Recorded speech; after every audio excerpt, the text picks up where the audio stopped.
మోంతా తుఫాను నష్టాన్ని ఏలేరు వరద నీటి వల్ల జరిగే నష్టాన్ని నియంత్రించడంలోనూ ముఖ్యమంత్రి చంద్రబాబు నాయుడు ఉప ముఖ్యమంత్రి పవన్ కళ్యాణ్ ఆదేశాలతో అధికారులు ప్రజాప్రతినిధులు సమర్థవంతంగా పనిచేశారని జరిగిన నష్టాన్ని అంచనా వేసి ప్రభుత్వం బాధితులకు తప్పకుండా పరిహారం అందజేస్తుందని జనసేన పార్టీ పిఠాపురం నియోజకవర్గ ఇన్ఛార్జ్ మారెడ్డి శ్రీనివాసరావు పేర్కొన్నారు. పిఠాపురం నియోజకవర్గంలో ఏలేరు వరద నీరు ఉధృతంగా ప్రవహిస్తుండటంతో రైతులు ప్రజలు భయాందోళనలు చెందుతున్నారు. ఏలేరు ప్రాజెక్టుకు భారీగా వచ్చి చేరుతున్న వరద నీటిని దిగువకు వదిలేస్తుండటంతో వరద నీటి ఉధృతికి పిఠాపురం నియోజకవర్గంలో చాలా చోట్ల గండ్లు పడ్డాయి. దీంతో సుమారు 6,000 ఎకరాలు ముంపుకు గురయ్యాయి. జనసేన పార్టీ పిఠాపురం నియోజకవర్గ ఇన్ఛార్జ్ మారెడ్డి శ్రీనివాసరావు గండ్లు పడిన ప్రాంతాలను పరిశీలించారు. అదేవిధంగా వరద నీటితో మునిగిన పంట పొలాలను పరిశీలించి రైతులతో మాట్లాడారు.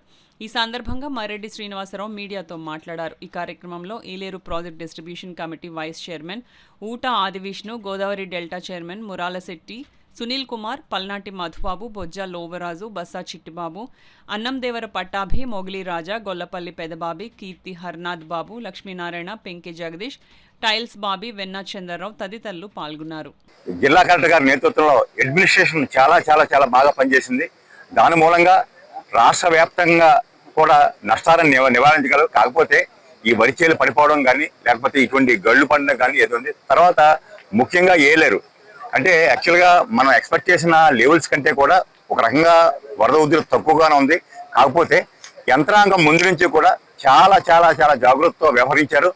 ప్రాజెక్ట్ లెవెల్ చూసుకుని ఎక్కడా కూడా అటు వచ్చే నీరుకి కానీ పోయే నీరుకి ఇబ్బంది కలగకుండా దాన్ని తీసుకుని ఎంతో అనుక్షణం కూడా ప్రత్యేక కమిటీనే 4-5 రోజుల క్రితం కూడా ఏర్పాటు చేశారు. 24 hours మానిటరింగ్ ఉంది ఏలేరు ప్రాజెక్టు మీద. అధికారులందరూ కూడా చాలా సంయుక్తంగా పనిచేసి బాధ్యతాయుతంగా పనిచేసి రాత్రి పగలు పనిచేసి దీన్ని చక్కగా మానిటర్ చేశారు. అయినప్పటికీ కూడా ప్రాజెక్ట్ ఆల్మోస్ట్ ఇంకా 1.5 TMC ఖాళీ ఉంది. ఇంకా అక్కడ నీరు స్టోర్ చేయడానికి వీలు లేదు. అంచేత వచ్చిన నీటిని వచ్చినట్టుగా వదులుతున్నారు. దాని మూలంగా నిన్న మొన్న కొద్దిగా వరద వచ్చింది. ఇప్పుడు పెద్దలందరూ కూడా రైతులందరూ కూడా చెప్తున్నారు రమారమి అడుగు నుంచి 2 అడుగుల వరకు కూడా నీరు తగ్గిందని. అదేవిధంగా ఎన్నెలు ఇక్కడ గండి పడింది. ఈ గట్టంతా కూడా లెవెల్ చేయాల్సిన అవసరం ఉంది. ఒక్కసారి ఈ వరద కాకపోతే మళ్ళీ ఇంకొక హెచ్చరిక ఉంది. 4వ తారీఖునే మళ్ళీ అల్పపీడనం ఏర్పడుతుందని అంటున్నారు. దాని దృష్ట్యా కూడా డ్యామ్ని సాధ్యమైనంత వరకు తక్కువ లెవెల్లో ఉంచాలనే ఉద్దేశంతో యంత్రాంగం పనిచేస్తుంది. అందుకని డిశ్చార్జెస్ కొనసాగుతున్నాయి. ప్రస్తుతం ఇన్ఫోర్స్ ఉన్నా కూడా వారు ఏదైతే సేఫ్టీ అనుకుంటారో 20 TMC లెవెల్ కానీ తేగలిగితే రేపొద్దున మళ్ళీ వరద వచ్చినా కూడా మానిటరింగ్ అని బాగుంటూ ఉంటుంది. అదేవిధంగా పంట నష్టం ఏదైతే జరిగిందో ఇప్పటికే ఎన్యూమరేషన్ కొనసాగుతుంది.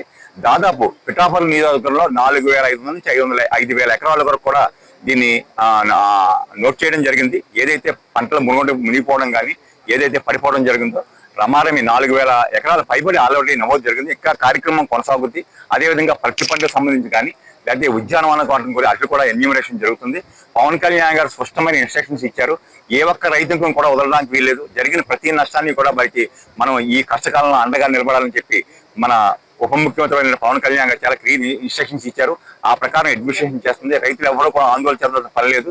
వారికి జరిగిన నష్టానికి తప్పకుండా గవర్నమెంట్ తరఫున ఏవైతే సహాయం చేయాలో మీరందరూ కూడా అందుతుంది. ఎవరైనా ఒకరిద్దరు మిగిలినా కూడా తప్పకుండా మన లోకల్ నాయకత్వం దృష్టికి కానీ మానవ దృష్టికి కానీ తీసుకురండి. తప్పకుండా వారందరినీ కూడా నమోదు చేసి మీకు నష్టపరిహారం ఎవరైతే దెబ్బతిన్నారో వాళ్ళందరూ కూడా అందే విధంగా కూడా ఈ ప్రభుత్వం చేస్తానని ఈ సందర్భంగా తెలియజేస్తున్నాను.